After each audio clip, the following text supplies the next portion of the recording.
আসসালামু আলাইকুম। আমরা আগে যেখানে খেলতাম সেই জায়গাটা এখন আমাদের জন্য বন্ধ। মানে আমরা আগে আমাদের স্কুলের মাঠেই খেলতাম। কিন্তু এখন স্কুলের কাজ করার জন্যে আমরা সেখানে আর খেলতে পারি না। যার কারণে আমাদের খেলার অসুবিধা হয়।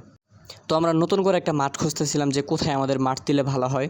তো সবাই বলতেছে যে চলেন বন্ধে যাই। বন্ধে অনেক বড় জমি আছে, ওইখানে খেলাধুলা ভালো হবে।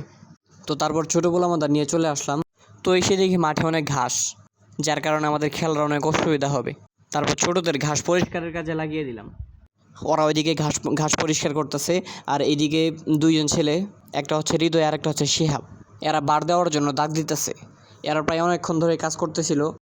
আর ওইদিকে ছোটরা ঘাস তুলতে তুলতে হাঁপায়ে গেছে। আমারে কইতেছে যে এই প্রচণ্ড রোদের মধ্যে আর কাজ করতে ভালো লাগতেছে না, আমাদের জন্য কোনো কিছু ব্যবস্থা করা খাওয়ার। তো তারপর আমি ভিডিও করতেছি, দেখে আমার সঙ্গে একটু মজা টজা করতেছে, কেউ কেউ সালাম দিতেছে, আবার কেউ কেউ একটু দুষ্টুমি করতেছে। তো প্রায় অনেকক্ষণ কাজ করার পর মোটামুটি আমাদের কাজ খুব আগায় গেছে। এখন হৃদয় আর ওই যে শিহাব, এরা দুইজন ওই যে বারের যে বক্স দেয় সেই বক্সের ওরা দুজন মিলে কোদাল দিয়ে মিল করতেছে।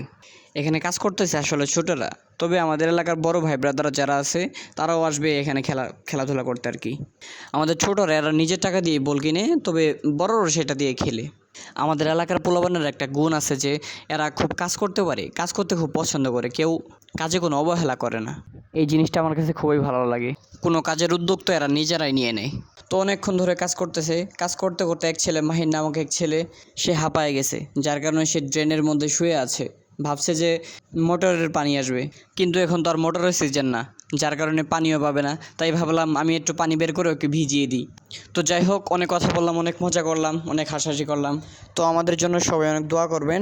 ভালো থাকবেন। আসসালামু আলাইকুম।